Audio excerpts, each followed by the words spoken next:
Now that we've discussed some of the most popular criticisms of religion, let's look into some of the best responses to these criticisms, as they are discussed in the book God Arises. The nature argument. Let's start with Julian Huxley's statement. If events are due to natural causes, they are not due to supernatural causes. Perhaps the best answer to this argument is given by American biologist Cecil Boyce Hamman when he said, "Nature does not explain. She is herself in need of an explanation." While there is no denying the fact that science has provided us with a vast storehouse of knowledge, science has its limits. There is a point beyond which science can offer no further explanations. Scientific discoveries then fall short of giving us the kind of answers provided by religion. The fact is that the entire body of modern scientific inquiry is concerned only with the question, what is it that exists, and not the question, why does it exist? Take the example of a chick hatching from an egg.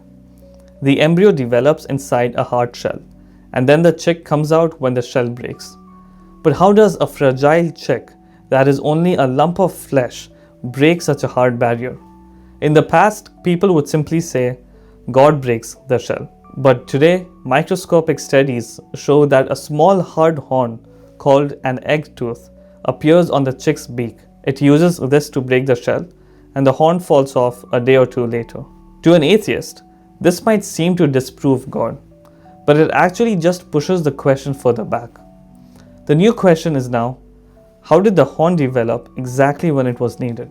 These discoveries are only the possession of more detailed information, which does not tell us ultimately why these physical processes take place. Science does not tell us how or why the laws of nature came into being, how or why they continue to exist, or why they cause the earth and the heavens to function with such unfailing precision. Studying and analyzing how the engine of a car works does not deny the existence of the engineer who invented it. The study will only reveal the mechanics of the engine. In fact, the ingenuity and complexity of a car engine will make one appreciate the engineer who designed and developed it even more. Similarly, discovering the workings and complexities of natural forces only answers questions on how they work. It does not deny the originator of these natural forces. Cecil Boyce Hamman said, "Where the mysteries of digestion and assimilation were seen as evidence of divine intervention, they are now explained in terms of chemical reactions, each reaction under the control of an enzyme. But does it rule out God out of his universe? Who determined that these reactions should take place, and that they should be so exactly controlled by the enzymes? One glance at a present-day chart of the various cyclic reactions and their interactions with each other rules out the possibility that this was just a chance relationship that happened to work. Perhaps here, more than any place else, man is learning that God works by principles that he established with the creation of life." The contingency argument.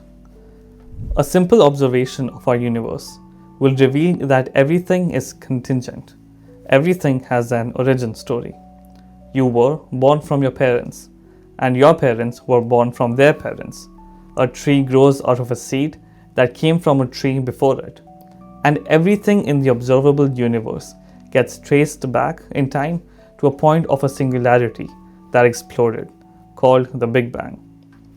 That this made our galaxies and solar systems. The next obvious question is, where did the singularity come from? Religious people will then answer, God. And then the atheistic remark is, then where did God come from? Then religious people cannot answer this without relying on their holy books, only to reply, no one created God. The atheistic argument is that the issue with contingency is that the chain will never end.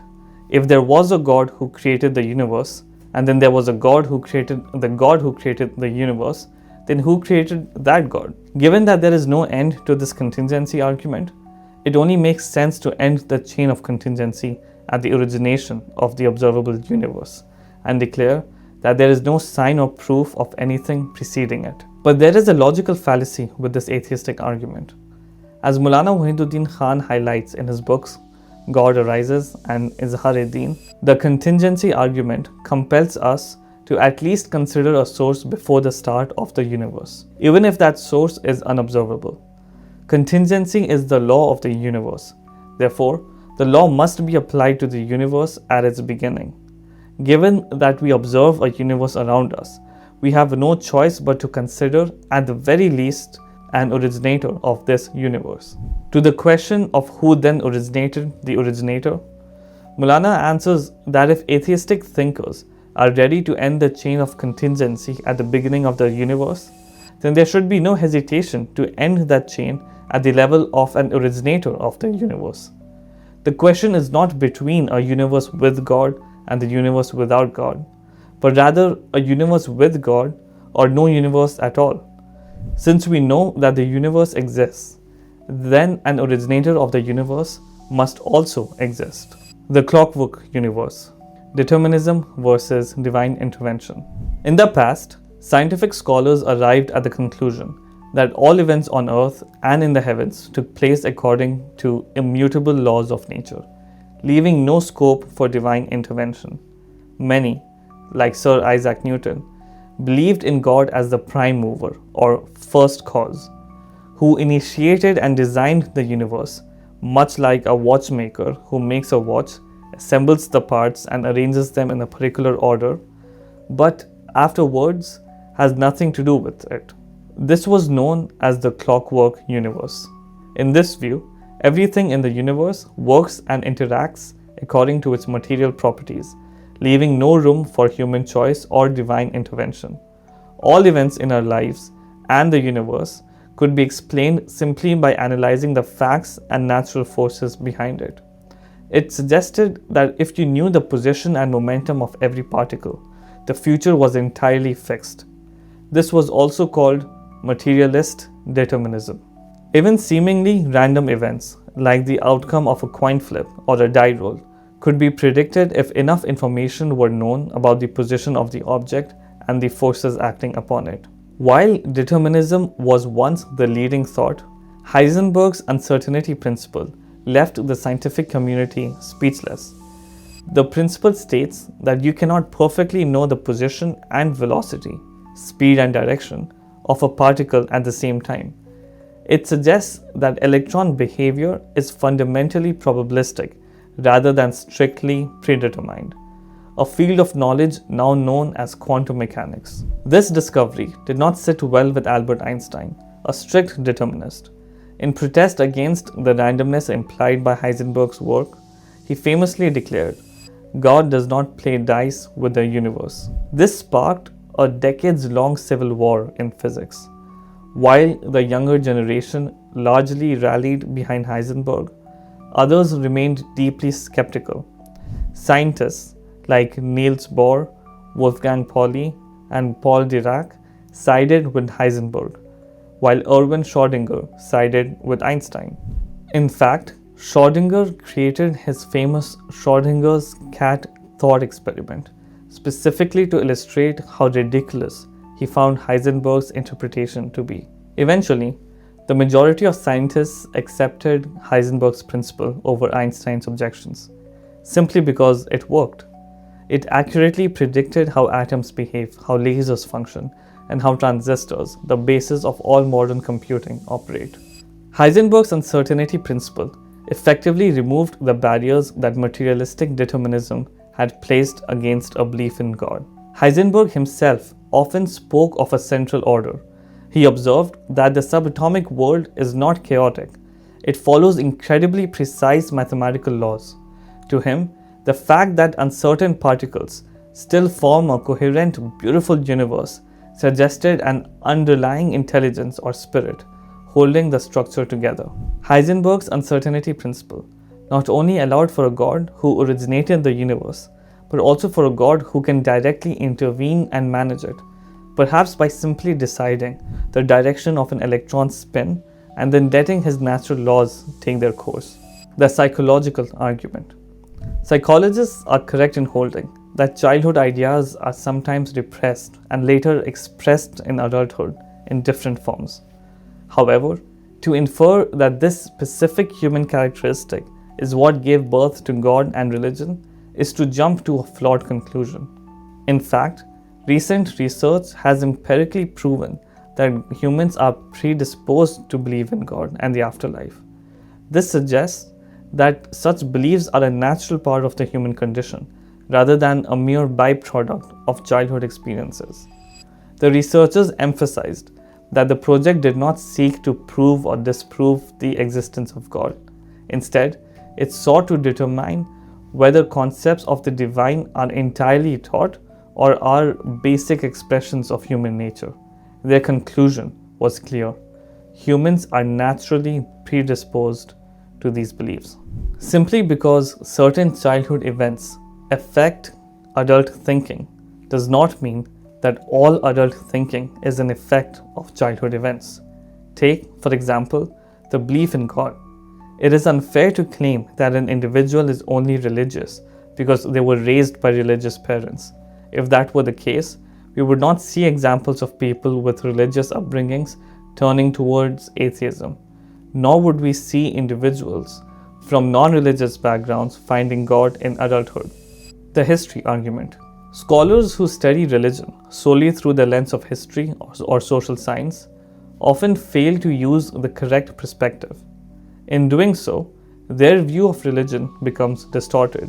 For example, imagine looking at a square from an acute angle and calling it a rectangle. The square remains a square. It is simply the angle of observation that is incorrect.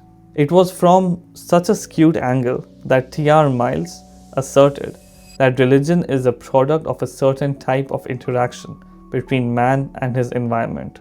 The fundamental mistake these scholars make is to study religion as a purely objective external issue. They collect historical material indiscriminately under the label of religion and then form a general opinion based on that surface level information. Miles argued that religion, like any other subject, can be treated as an objective problem and studied through the scientific method. The first step, he claimed, is to list ideas and practices associated with different faiths together: gods, demons, sacrifices, prayers, and moral rules. However, this approach is like grouping different life forms, animals, plants, and bacteria together as a single category instead of studying them independently. While scientific analysis may begin with broad categorization, it must inevitably penetrate deeper into each specific subject to be considered a sincere study. It is a mistake to classify all different forms of faith under the generic heading of religion. Take democracy as an example. While democracy is defined as government by the people, the political organizations of the United Kingdom, the United States, China, and Egypt are vastly different, yet they all claim the label democracy.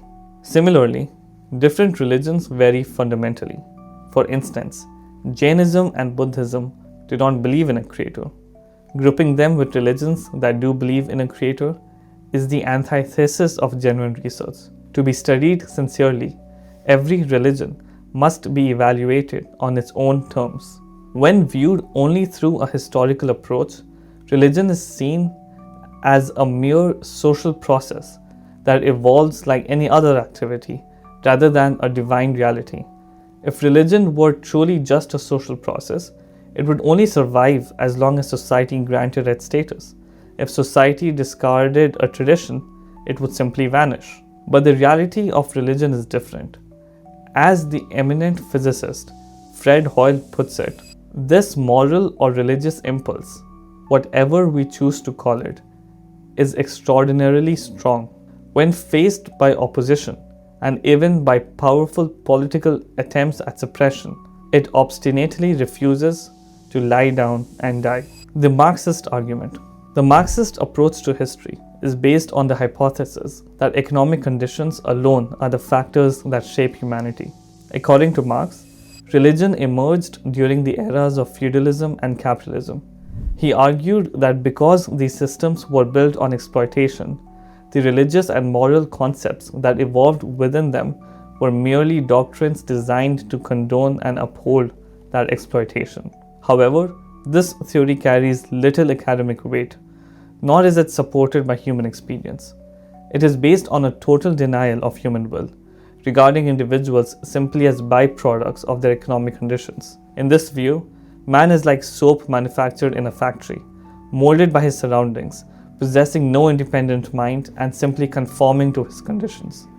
But if this were an incontrovertible fact, how could Marx himself, a product of a capitalist society, have revolted against the very economic conditions that supposedly molded him?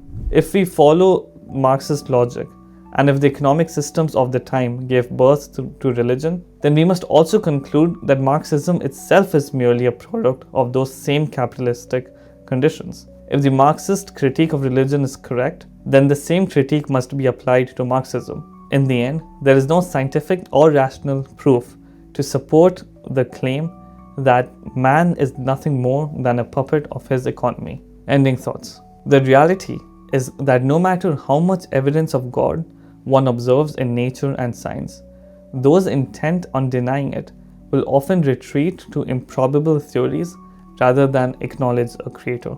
There seems to be an almost innate suspicion that recognizing a deity will somehow rob one of their freedom. To those who cherish a lack of accountability, any thought of abridged freedom is especially dreadful. In his book Witness, Whittaker Chambers recounts watching his young daughter one day when he became unconsciously aware of the intricate shape of her ear. He realized how impossible it was for such a delicate convolutions to have come about by mere chance. They could only be the result of premeditated design. But he pushed this thought out of his agnostic mind because he realized the next logical step would have been to design presupposes a designer, a thesis he was not yet ready to accept. Reflecting on this incident, Thomas David Parkes, a research chemist and former chairman at the Stanford Research Institute, writes, "I have known many scientists among my professors and research colleagues who have similar thoughts about observed facts in chemistry and physics." Similarly, in his book, Man Does Not Stand Alone, A. Cressy Morrison asks a poignant question: how much must man advance before he fully realizes the existence of a supreme intelligence? As Maulana Wahiduddin Khan writes, the fact of the matter is that things are as they are. We cannot change the hard reality. We simply have to acknowledge and accept it. If we are to avoid an ostrich-like attitude, our best course is to acknowledge the reality of religious truths. By denying them, it is mankind alone who loses. Our denial in no way alters, harms, or diminishes these truths. The truth remains the truth, whether or not one chooses to accept it. Thank you for watching the entirety of the God Arises series. If you have any questions, please write to us at info@cpsusa.net. We would love to hear your questions and your feedback. Subscribe to our YouTube channel and click the bell icon so you can be notified of future videos. Thank you.